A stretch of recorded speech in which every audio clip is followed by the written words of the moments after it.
Hey, this is TJ Murphy, and thanks for tuning in. This is actually part two of a very special episode of Adventurous Entrepreneurs, where I had the privilege of interviewing one of my mentors, Jim Teece, a man who I have looked up to and admired since I was a high schooler.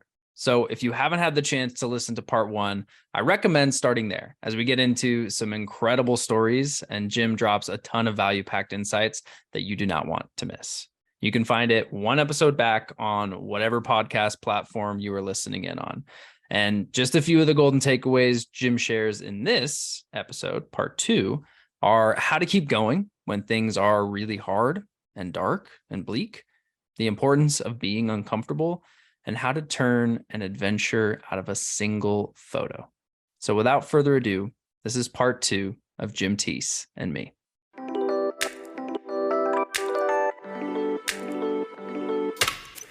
Welcome to the Adventurous Entrepreneurs Podcast. I'm your host, TJ Murphy. Since quitting my corporate 9-to-5 and starting a business while backpacking through Asia back in early 2017, I've had the privilege of learning from some incredibly adventurous entrepreneurs. Through these conversations and my own journey, I've learned that much like in life, entrepreneurship is an adventure. On this podcast, I explore the journeys of top-performing leaders in their fields. These wide-ranging conversations include tactical business advice, how I built this insights, lessons in leadership, life hacks, travel stories, favorite hobbies, and insights into living a purposeful and joy-filled life. Adventures await us, so let's dive in.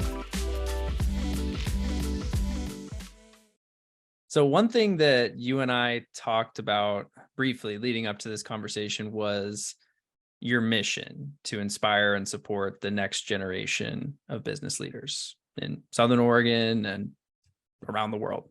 So I'm hoping that this next question will help spark a discussion about the skills and the mindset that are necessary for entrepreneurship and can provide some valuable insights for people into what it takes. So what do you think are the most important qualities or characteristics that aspiring entrepreneurs should cultivate in order to succeed? Yeah, I think, a key ingredient of a lot of successful entrepreneurs I've found over the years is tenacity. Yeah. The ability to keep going when things are really hard and dark and bleak, and never giving up on yourself. Now, you may be told by outside forces outside of your control, you could get fired by a key client, right? That's kind of like, I didn't give up. I just got fired because I sucked at whatever they asked me to do.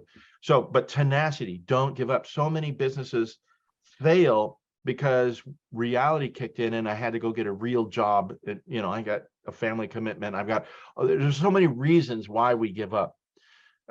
It's tiring. It's hard. I watched a video and the guy made it sound really easy. I could drop ship and make millions, Right. whatever that is, whatever it is. Life is hard. Being an entrepreneur is harder. Much harder. It's hard. It's really, really hard. And one thing I wish they would teach you in school is it's okay to be hard. It's okay for life to be hard. It's not supposed to be easy. It literally is supposed to be hard. And we have to be strong and we have to be tenacious and we have to be dedicated to get through the hard. One of the stories I tell my students is they built this in the desert. They built this future world. They were trying to practice and learn about life on Mars. And so they encased glass and they put trees inside and they put humans and they made an experiment. And they were supposed to live in this place. And that would be like what it's like to live on Mars, and we'll learn, and scientific and all of that. And what they realized were the trees were dying inside. The trees were dying. And why do the trees die? Because they weren't growing their roots like a normal tree. Why weren't they growing their roots? Because there was no wind. It was so controlled and so exact. There was no outside pressure forcing the tree to be stronger, forcing the tree to put deeper roots down, because we protected the environment. And comfort is the enemy of greatness. That's one of the things that I say. And we work really, really hard to make ourselves comfortable. Really hard. It's human nature. Yeah. A roof over the head, nice bed to sleep in, whatever it is. We work really hard to make ourselves comfortable. Well, that comfort eventually may come to stop us, right? So a key message for the entrepreneur, a key trait would be always seek to be uncomfortable. Always learn. Not knowing something is uncomfortable. Being a person that says, I don't know the answer to that, but let me find out. Let me go and research that and find out. That's important. So many entrepreneurs I meet think they know the answer, and you don't. You can't. I'm sorry, you just can't. You may have confidence. Good job. You have confidence, really high confidence, but it doesn't mean that you know the answer. Knowing who you are when adversity hits, when there's a problem, you get fired by a client, you get held your feet to the fire because your employees did something inappropriate or downright wrong. Knowing who you are and how you're going to handle that, that's just as important. A 100%. key missing trait I find in so many businesses and entrepreneurs over the years, and I've watched this with myself, I've watched this, and I've watched it with so many other businesses that I've been in contact with, is a lack of understanding the fundamentals of business, the lack of understanding finances, the lack of understanding marketing, the lack of understanding customer service and care, because we're really good at the thing, right? Like I said, I almost bought a brewery. Why? Because I could make really good beer. But you can't just be somebody that's a chef and have an amazing restaurant. You have to understand how to take care of your employees, how to hire and fire, how to manage your cash flow, how to do, and so you'll see amazing people with amazing skills fail at business. Yep. And it's because I think those fundamentals aren't there. So I wish there was a way for small business owners to get constant, continuous drips of knowledge about the fundamentals, because we can learn the innovation. We can go out and innovate, but business can't operate without fundamentals. It just can't. That's why I got on the People's Bank board. I got on the board 6 or 7 years ago. I forget now, because I realized so many businesses I work with aren't bankable, and they were, it's like, wait, how come they're not bankable? How come it's what is that missing ingredient with an entrepreneur and understanding risk and understanding finances? What's perfect, and you're realizing this from this interview, my brain is all over the place, that what's Beautiful perfect well, what's perfect about the business that you are in and that I am in, for that mind, is that we get to work with a plethora of clients. Yeah. Right. And they're all in different industries. They're all in different places in life. Some are near to retirement. Some are just starting out. And I love that. I love working with entrepreneurs because we're not all cut from the same cloth. We're all just crazy enough to think that we can do this. And sometimes it fails, and that's okay. Failure is reality. It's a part of it. It's reality. You've got to be comfortable failing. Otherwise, you're going to give up before, that key client leaves and you throw in the towel, but you were just a week away from landing an even bigger client. Exactly. You just don't know. And I love that. There's such inspirational stories out there about famous people who are like calling their mom and saying, I just can't do this. I'm not getting the role I want, or I didn't get the client I want.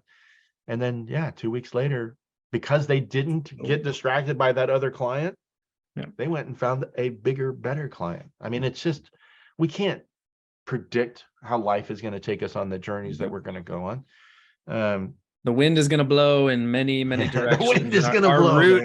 Our roots need to settle in for the long haul to really make things happen. We need tension in our lives in order to make us stronger. We really do.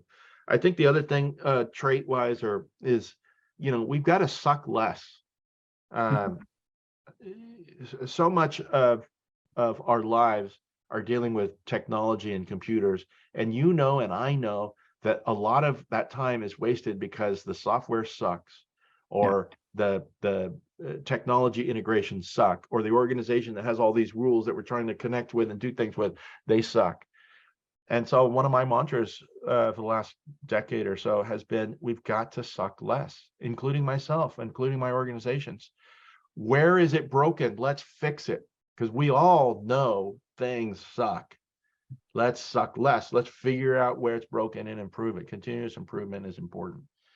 And I already shared comfort is the enemy of greatness. You've got to get away from that mentality that all I have to do is get myself comfortable and then I'm done. You're not done.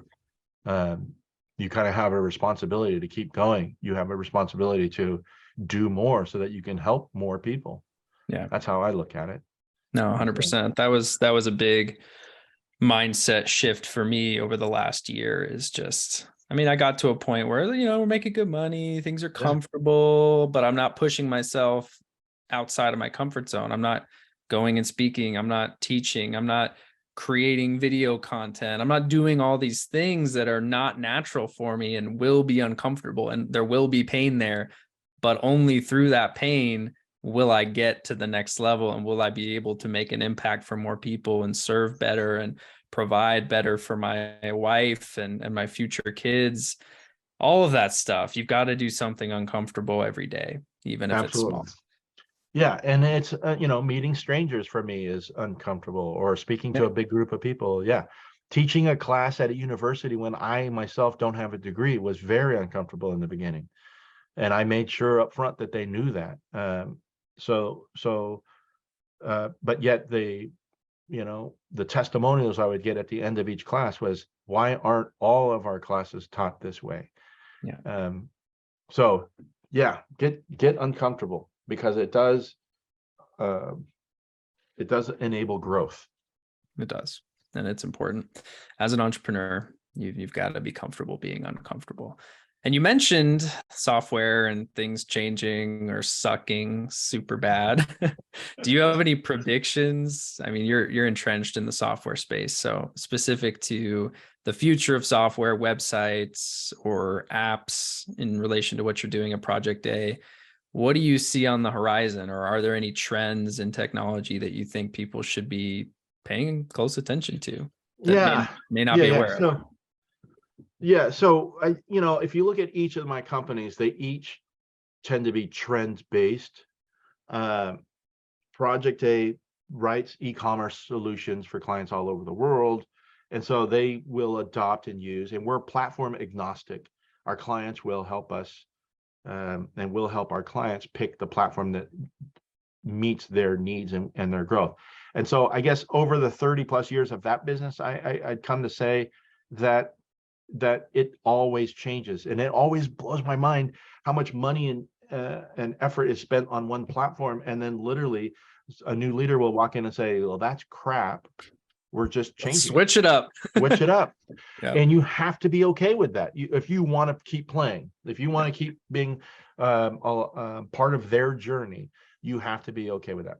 So yeah, I think some of the key things that I'm focused on right now would have to do more on the security side. So we're asked to build websites, whether it's for Doc Martens or McMinimans or local mom and pop shop, it doesn't matter. We're asked to build a website that meets whatever their need is, the organization's need is, to interface and do more business online, to work with their customers. That sounds like then what you do tends to be organized in a visual way to help customers interact with data and make decisions, making a purchase or buying tickets or whatever it is. And in reality, a big part of that conversation is security. We're held to certain standards, and we need to be better at adopting new standards, because the consumers and society are getting overrun, overwhelmed, overtaken by these fraudsters. Using the technology that you and I built our entire careers and our entire life on. Bad actors are out there using that same stuff to take advantage of our clients and their customers, right? I shared the story of Morgan. That's just scratching the surface. It's literally just scratching the surface. And that's just right here in Ashland. SOU was taken for $1.9 million by an email. Fraudulent email. Well, you and I send emails all the time. We help our clients send millions and millions of emails. We're not the problem. We're not part of the problem. We're part of the technology that's used by the troublemakers, by the bad actors. So I think, when you're saying, well, what's the what's the trend? I think the trend is you and I and the organizations that we represent and the work that we do have to take ownership, how to add security, trust back into the tools we use, because we're saying we need those tools to do the job we do. We can't just depend on the vendor. We can't. That doesn't solve the problem. It's about educating the end users. What is a legitimate email from us? We will never ask you for this. So our job isn't just market. Our job is to educate and ensure that our future stays intact, because we're using this technology. And I don't care what you use to send out your emails today. It's going to be a different email sending engine tomorrow or the next client. So the technology isn't as, stay agnostic. That's what I would offer to you and all of your listeners out there. What do we call podcasters? Listeners, viewers, viewers. This is on YouTube too, so on the tube. On the tube. No, I think that's a really good point, because man, these fraudsters are getting more and more sophisticated, more and more common, like even seemingly small stuff. Like all of my clients now are getting hit with these ownership requests for their Google My Business profiles. Exactly. And I literally got 3 this week from clients like, hey, what is this? Like, I don't recognize this person. I'm like, yeah, don't accept that. Hit the reject button. This is really common right now. There's people that are going to try to get ownership of your GMB, and then they're going to ransom it back to you, or sell, they're getting paid by a competitor. Maybe in some cases, there's all kinds of terrible situations out there. And that's really hitting the small business community. Yeah, no, even big businesses there. I mean, it is so big. It's such a big problem that you and I, as service providers, using this technology to enable us to do our chosen career path, are basically using the same technology that the evildoers or the bad actors are using. So we kind of have to figure that out. Like, how do we educate our customers, and then they educate their customers? What trust how do you create trust in the relationship that we're using technology to do? We've allowed technology into every single facet of our lives, into all of it. There isn't, well, I would speak to a group of students in college or in high school, and they're like, so I'm not a nerd like you. I'm not good with computers. I do TikTok or I do Instagram. What career should I get into? And so I said, I don't care what career it is. You want to be a dentist? You want to, it doesn't matter anymore. Technology has interwoven itself into absolutely every single thing that we do. And we've got to figure this out. And it's going to be, I think, up to people like you and me to help our customers figure it out. So I think that's a key thing. Security is a key thing. We're going to have to, 2023, the year of security, we're going to have to figure it out. Yep, 100%. So as we wrap up here, Jim, I have a choose your own adventure question for you. So you can pick which one you'd like to answer, or both if you so desire. Okay. But question 1 is, what's your favorite place that you visited in the last 5 years? Or number 2, what is a recent adventure that you've gone on with Dina, with the kids, or by yourself, even for business? And in either case, what was it like? What made it so memorable? What was your favorite meal or beer that you had there? Give us the details. Gosh. Well, this is where you're going to find out that I'm a boring person. So since COVID, so I used to travel all the time. One of my number one client is Dr. Martin's, based out of the UK. And I would go out there once or twice a year, and I would hub from there, meaning I would go in for my meetings, and I'm very, again, I go deep. So I'm all about meetings. But if the week spanned a weekend, then I would do what I call wandering, and I would just get on the train and go somewhere. So one time I was in Germany, I was in Italy. So, and I am old, so some of my stories blend a little bit, but it was Germany. So I don't know if this counts, but I'll share the story. I was here in Ashland at an auction. A lot of times the nonprofits hold auctions and sell stuff, and you buy it and it helps them. And somebody was selling a beautiful photograph of the Black Forest in Germany. I thought, that's a neat little photograph. I'll buy it. Yeah. And so I won the bidding on that one, and I proudly brought it home and hung it up in my bedroom and said, someday I'm going to go whatever this is. Beautiful photograph of the Black Forest in Germany. And I've never been to Germany and so on. Well, because of work and clients, and I've got, for whatever reason, shoe companies really like me. I was asked to go to Germany, and I was working out there. I went 3 times, I think. And I thought, I wonder if I can find where this photograph was taken. No, it's just me. I'm just a nerd on a train using Google, trying to find where this photograph was taken. Some detective work. A lot of, yeah. It would actually, it'd be sad if you knew how many hours it took me to do it. All it said on the photograph, it was a photograph of the forest in Germany. It said Black Forest, Germany. So I just started Google looking there. And there was a little church spire, and I thought, oh, okay, well, there can't be too many towns with church spires. No, it's Europe. Every town has a church spire. Down, yep. So anyways, I thought I figured it out by looking at Google. I planned my little adventure out and went and took a train to this little town that I thought this might be it. And I can tell you, it was, I saw the forest. I got off the train. I saw the forest. I saw the church spire. I'm like, this might be it.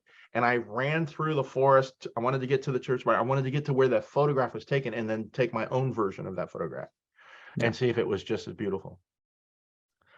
And so, yeah, it was total nerd fun. If you could picture nerdy Jim running through a forest, finding the church spire. So stoked. It was crazy. It was crazy. Yeah. And I found it. I found the bridge where the photo was taken, and I took the exact same photo, had the one on my phone, and then I lined it up and I got that. And then I called Dina, and I was so excited.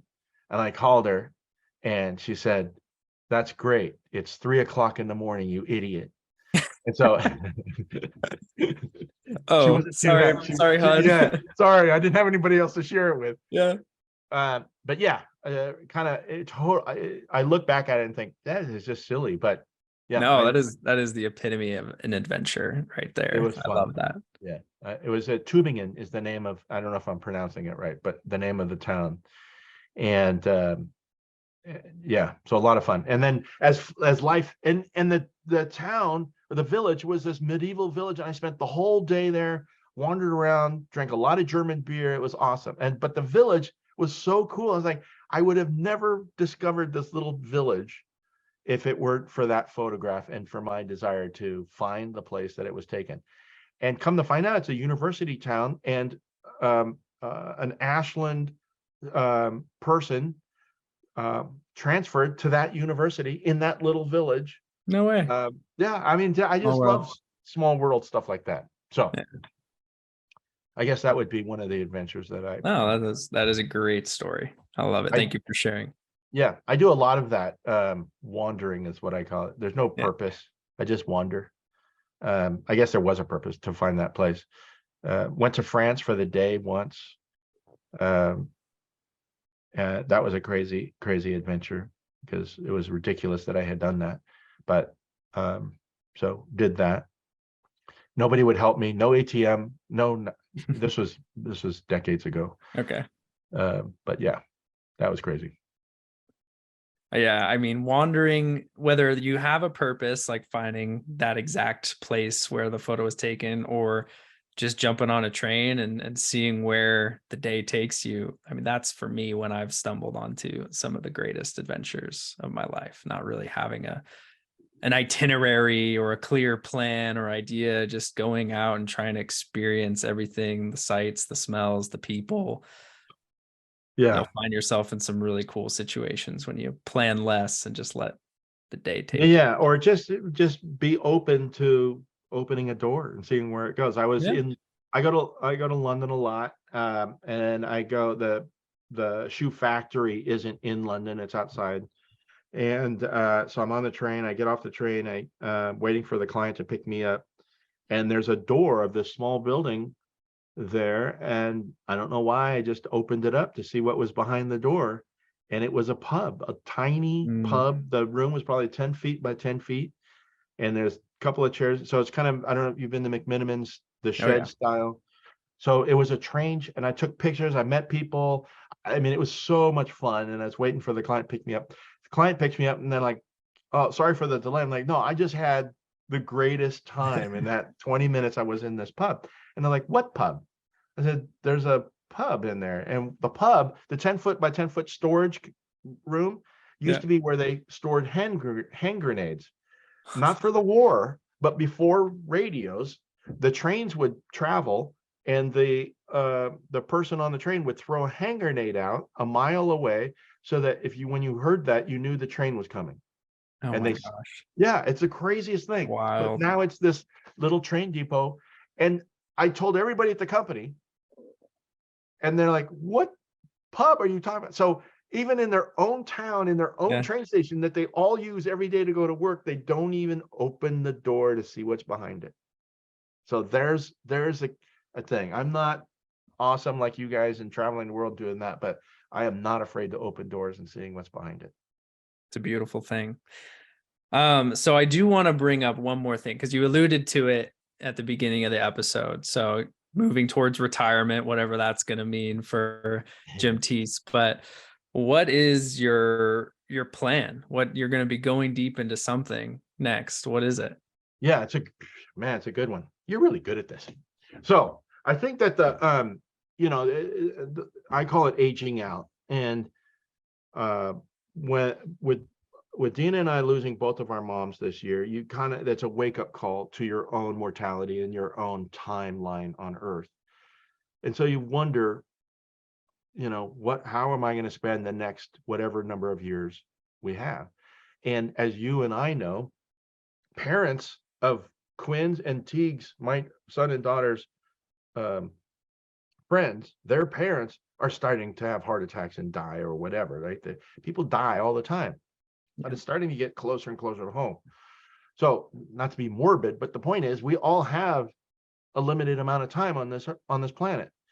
So what am I going to do so I'm getting everything in a place where they can continue to run. I'm getting everything in place where I can continue, the work can continue even if I wasn't around. So that's kind of just a normal get your affairs in order kind of thing. Yeah.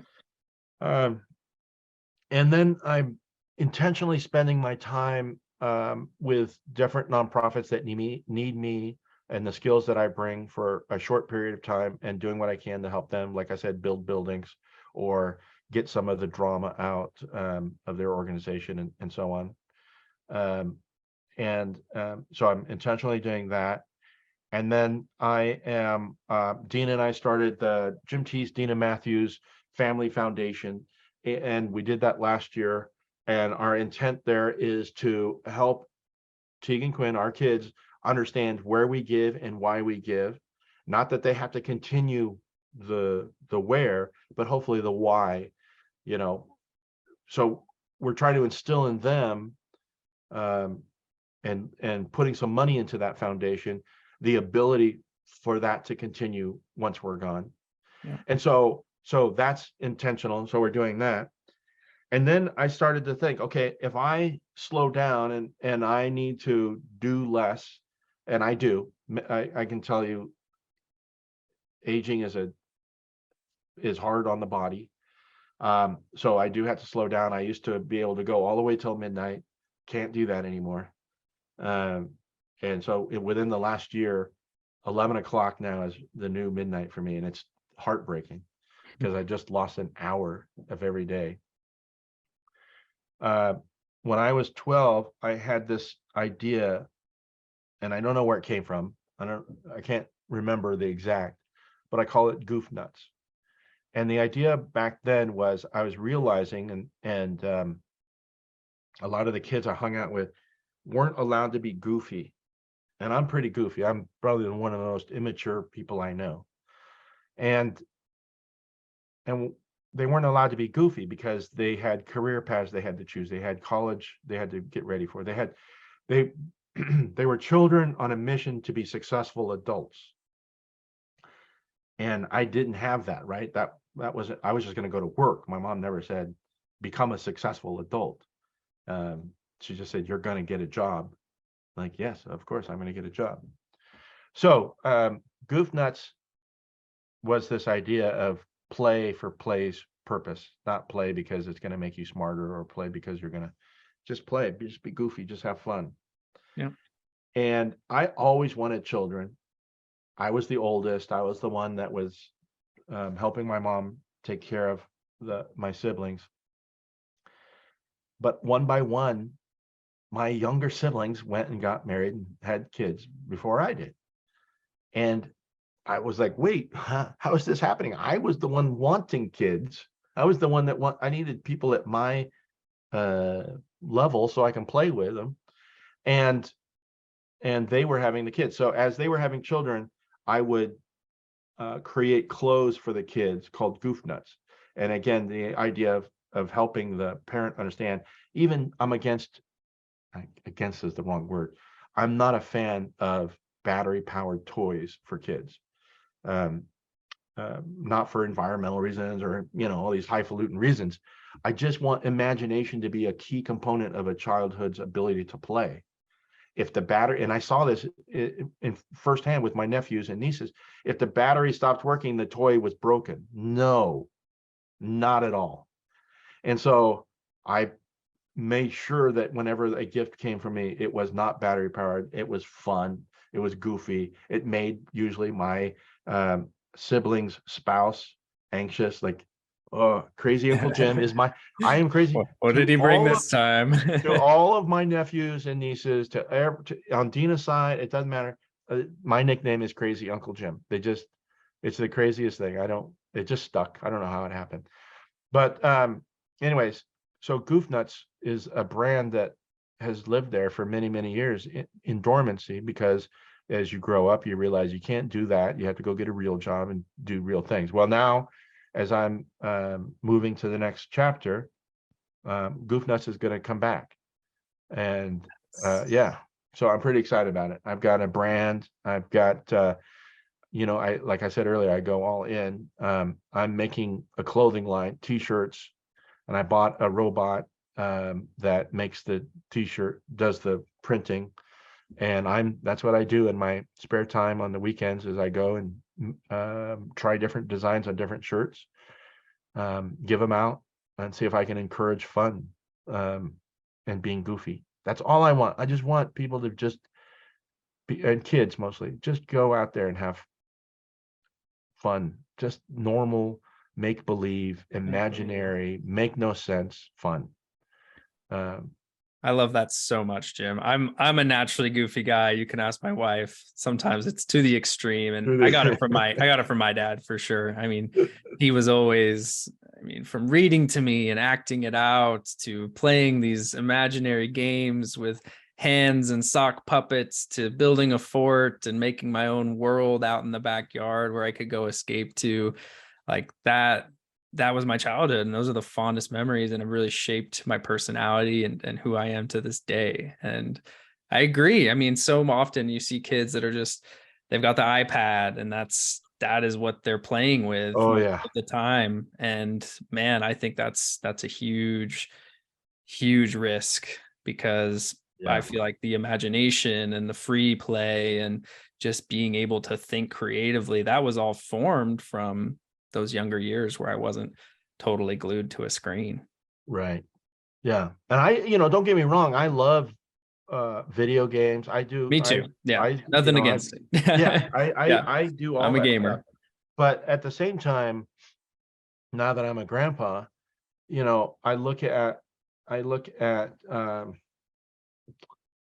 my grandsons, and even though Teague is really good about not giving them screen time, they still are really good about finding that phone, and going to the tube.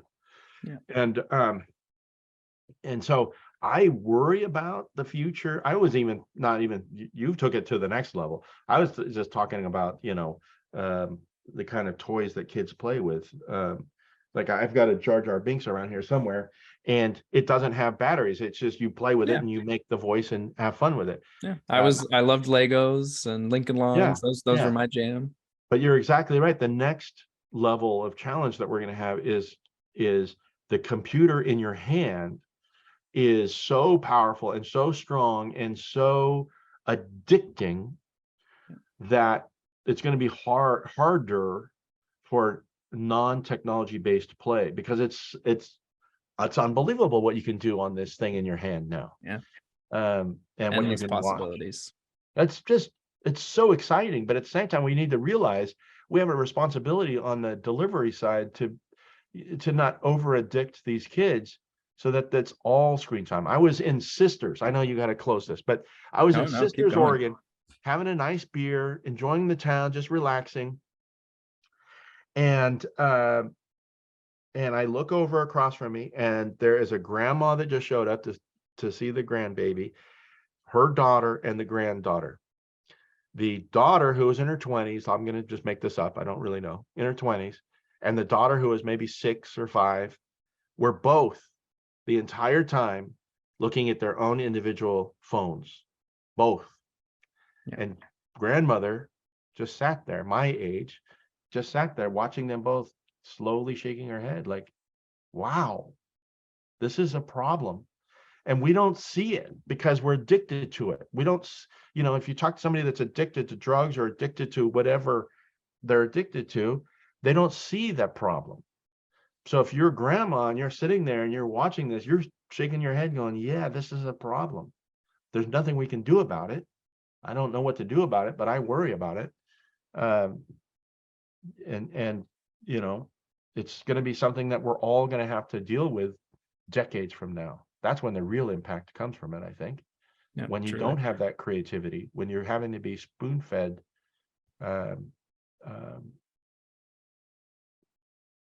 the creativity, you're not creating the creativity in yourself. Yeah. You have to turn it on to get it. The AI is the creativity, and you rely on that almost exclusively. Yeah. So that's gonna be something that we need to work through as a society. But I'm not trying to solve that one. I'm just working on play. Yeah, let someone else take care of that one. Yeah, somebody else is gonna have to figure that one out. I just think that that's my, and I'll keep the business journal going. I love writing. I love meeting entrepreneurs and sharing their stories. So I'll keep the business journal going. I think I'll do that. And all the companies are going to keep going. Good. I just may not be the one running them day to day, like I do now. But that's many years from now. I'm actively looking at expanding and doing even more businesses. I can't give it away, but there's some leave a teaser for next episode. Leaving a teaser out there. That's right. Awesome, Jim. Well, as we wrap up, what ask, challenge, or parting advice do you have for the audience before I ask where people can find you online, socials, all that fun stuff? Just jimteece.com is probably the best place to start.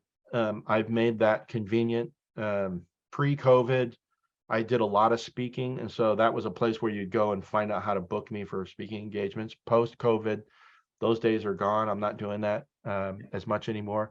Now I just want to create a resource for others to learn from. So that's what jimteece.com is. And it's literally just links to all of my companies and all the boards I serve on. I'm not trying to sell anything yet. Someday there will be a comic book that I'll be coming back on your podcast and asking people to go, come buy my comic book series. Oh, I cannot wait. I think parting wisdom would be to hopefully this hour plus that we spent together was worth your time, and that you take away one tidbit, and that would be to figure out how to make giving back to your community part of your organization's DNA. Just make it part of it. That would be awesome if we could all figure out how to do that. If we could all figure out how to give back as a normal process of our business. Yeah, I couldn't agree more. And we'll put links to everything in the show notes for everyone listening. And I just want to say thank you, Jim, for coming on the show. This has been a privilege. And I know I speak for so many people out there when I say that all of your hard work and dedication to serving others, especially in my hometown of Ashland and the Southern Oregon community, is truly, truly appreciated. You are shining the light for future generations of entrepreneurs and just people that have limitless imagination and want to go out and do great things in the world. So I'm grateful to know you and look forward to continuing to follow your journey. So thanks again for joining me, man. Yeah, thanks for having me. I really appreciate it. And I want you to know I'm proud of you and everything that you're doing. You know, I kind of watch it from afar, and I just love it. I love seeing what you're doing and how you're doing it, and just keep going. I'm just proud of you. And you know, it's not about pigeonholing you into, are you a millennial or are you Gen X or are you whatever? It's, you're the next generation. You're where I was 30 years ago. And I mean, you're further along than I was 30 years ago, I'll tell you that. But just go, keep going, stay tenacious, and stay uncomfortable. I really am proud of you. So keep going. That means the world to me, man. So thank you. And until next time, I think we're going to have some more stuff to talk about in the future, but thanks again. To all of our Adventurous listeners, thank you for tuning in to today's episode. Please be sure to subscribe, download, and share this on social media or with someone you know will get some value from it. Leaving a review goes a long way in helping people find the show, and I personally appreciate reading them when they come in. So please go drop one if you have the time. We'll see you all next week, and remember, whether we're talking about business or the things that bring us joy outside of work, life is meant for exploring. So go out there and live it one adventure at a time.